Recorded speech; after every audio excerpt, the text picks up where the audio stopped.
Mumu.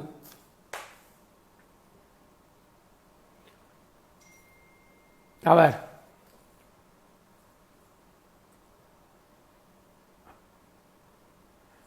Bueno, acá volví. Estoy de vuelta acá, arreglé la cámara, cambié de conexión. Así que voy a seguir y empezando donde había dejado recién.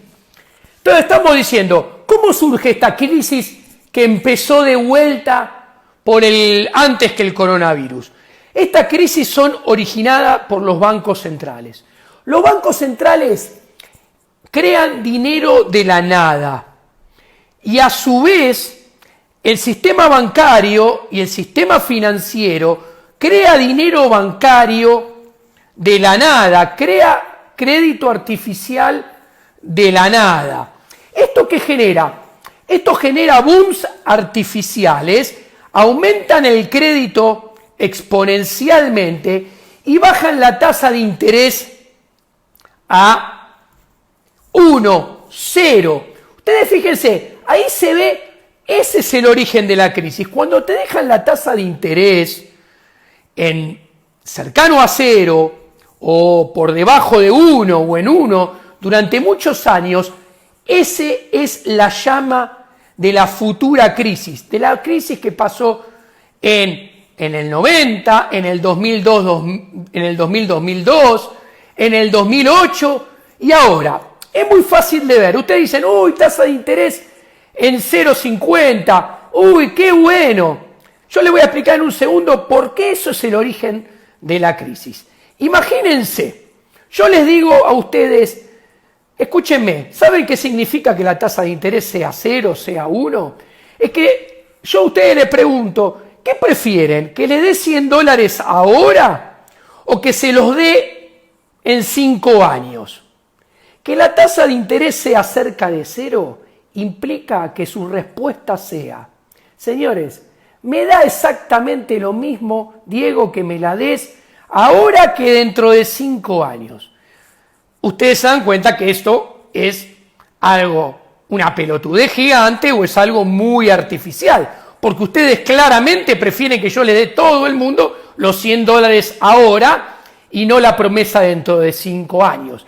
¿Qué sucede? Los bancos centrales de todo el mundo, empezando por la Reserva Federal de Estados Unidos y el Banco Central de Europa, están asociados con los políticos, por más que les mientan de su independencia política, y a su vez son socios inmorales y cómplices solidarios con el sistema bancario y el sistema financiero que da crédito. Entonces, ¿qué hacen? Cuando yo le doy a la maquinita como loco desde el Banco Central de Estados Unidos o del Banco Central Europeo, ¿por qué yo estoy creando una futura crisis? Muy sencillo, porque estoy creando un boom artificial de actividad económica, que es lo que quieren los políticos de todo el mundo. Es fácil de ver. Yo le doy a la maquinita, yo invento depósitos, yo invento crédito para poder colocarlo bajo la tasa 1. Ustedes fíjense que en Estados Unidos ustedes consiguen crédito a 30 años, 20 años, al 2%, 1,5% anual. ¿Qué sucede? Esto hace que cuando uno vaya a invertir, uno descuenta, uno analiza la inversión con esa tasa de interés ridículamente, artificialmente baja. Entonces, con una tasa de interés tan baja, todos los negocios, aún los que no son rentables, parecen ser recontra rentables. Entonces, hay que salir a invertir. Y los bancos dicen, buenísimo, vengan, todos beneficiados. ¿Por qué? Desde el lado de la economía real se tiran como loco a invertir. Desde el lado del sistema bancario y del sistema financiero prestan como loco. Y a su vez, esa tasa de interés regalada implica crédito regalado para los gobiernos, que entonces pueden gastar mucho de más. Total, el déficit fiscal lo financian barato. sino pregúntenle a un tal Mauricio Macri que le prestaron una locura de plata y se la dieron sin analizar nada, justamente porque la tasa de interés en el mundo era bajísima. Entonces, esta tasa de interés tan baja, ¿qué hace? Que todo el mundo salga a invertir. Y se genera lo que la escuela austríaca llama mala inversión, sobreinversión. Al mismo tiempo, esa tasa de interés incentiva el consumo. Entonces, es más inversión y es más consumo. Eso aumenta el nivel de actividad. ¡Pum! Y todos los políticos muy contentos porque es más nivel de actividad, se ganan elecciones de esa manera. Pero fíjense que a tasa de interés más baja, del otro lado implica menos ahorro. Porque si la gente invierte más, si la gente consume más, del otro lado ahorrar rinde menos, se ahorra menos, para explicarlo sencillamente. Entonces, ¿esto qué genera? Y acá es el nudo de la inconsistencia, porque por un lado la inversión aumenta, pero el ahorro baja. ¿Y cuál es el problema? Que la inversión se financia, se paga con ahorro. Entonces, si lo que paga la inversión va para abajo y lo que vamos invirtiendo va para arriba, en algún momento, tarde o temprano, esa burbuja se va a pinchar. Bueno, esto lo hizo Greenspan en la década del 90. Generó la crisis del 2000-2002, que coincidió con la crisis argentina del 2001, default 2002. ¿Qué hizo el mundo para salir de esa crisis de 2002? Porque ¿qué genera? Cuando yo invierto mucho, consumo mucho, aumenta el nivel de actividad, las acciones de las empresas suben porque las empresas facturan más. La gente tiene acciones, dice, uy, soy más rico, tengo más riqueza, consume más y se genera una burbuja. Es una burbuja de nivel de actividad, es una burbuja financiera. Sube el S&P 500, sube el Nasdaq, sube el Dow Jones, por nombrar los ejemplos más conocidos de Estados Unidos, pero sube el Nikkei en Japón, sube el FTSE en Londres. ¿Por qué? Porque la Reserva Federal de Estados Unidos, a la cabeza, actúa coordinadamente con el Banco Central de Europa, con el inglés, con el japonés. Bueno, ¿qué sucede? Estos booms artificiales de nivel de actividad, logrados artificialmente con esta tasa de interés de cero, estas burbujas logradas con la tasa de interés cero, donde las acciones vuelan, tarde o temprano, cuando emerge la inconsistencia de que no hay más ahorro para pagar toda esta fiesta, porque el ahorro fue bajando, se pincha. Repito, se pinchó en el 2000, se pinchó en el 2002, en el 2000-2002. ¿Qué hicieron los bancos centrales, la casta política?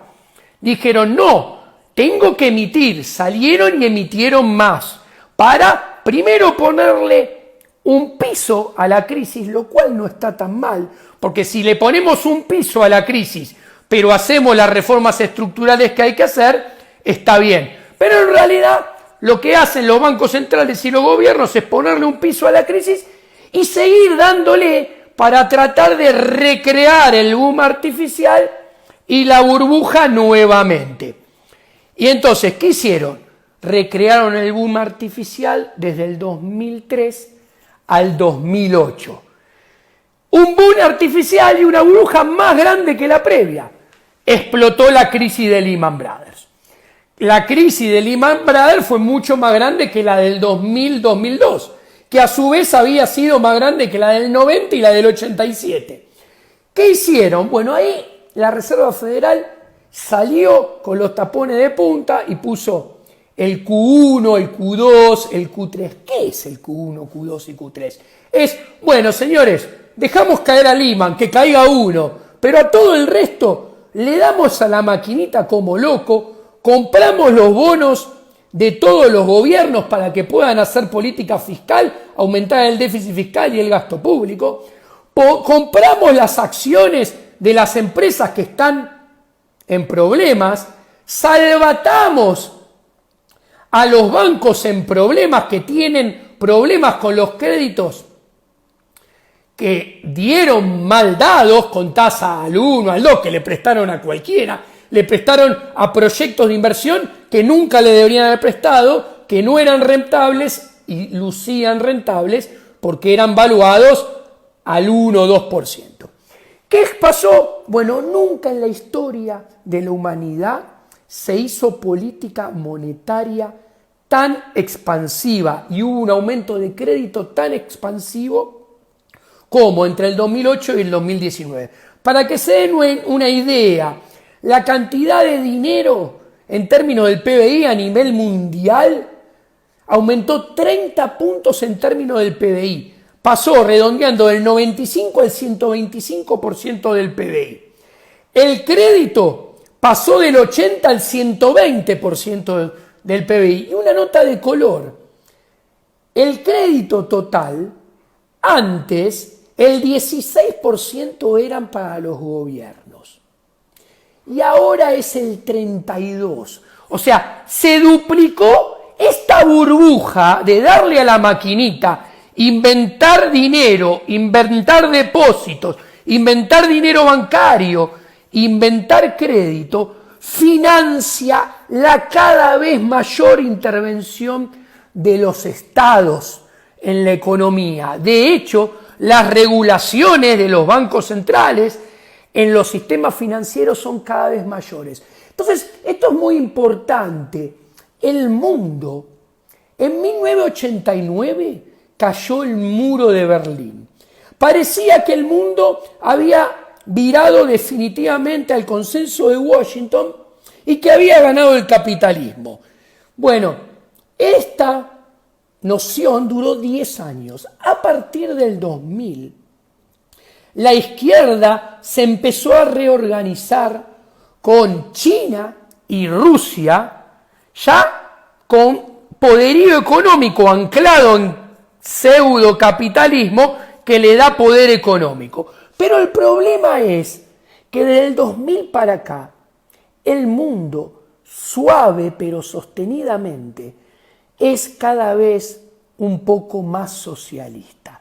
Y el principal responsable de esto es la Reserva Federal de Estados Unidos y el Banco Central Europeo, el Banco Central Inglés y el Banco Central de Japón.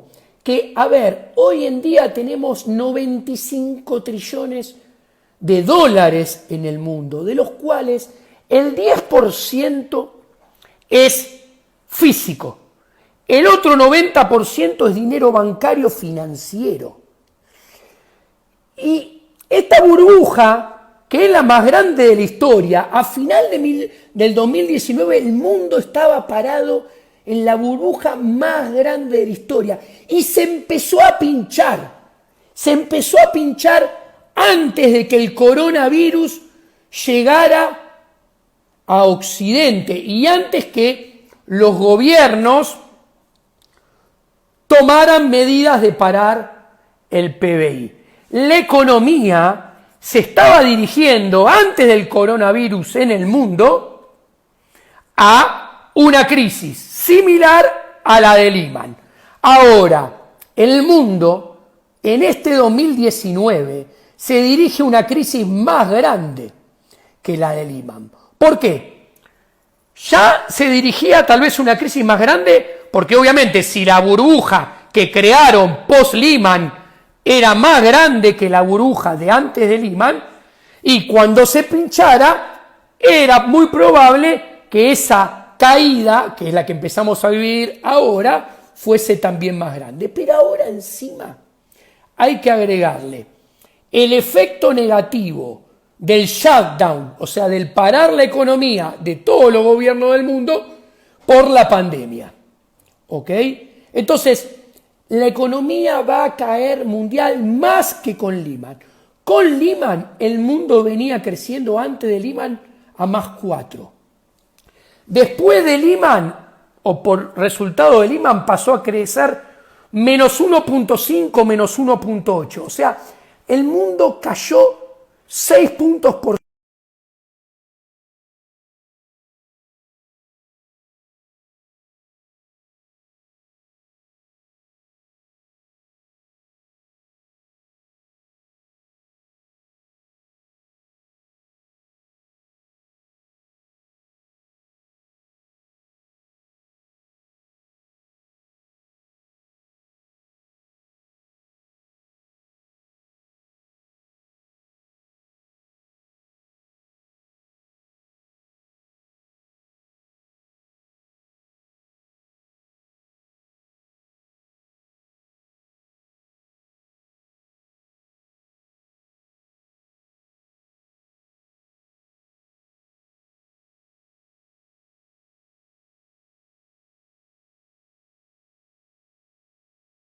hace más de 2 años que Argentina se dirigía al default antes del COVID-19. Entonces nosotros planteábamos que, desde nuestro punto de vista, Argentina iba a sufrir más allá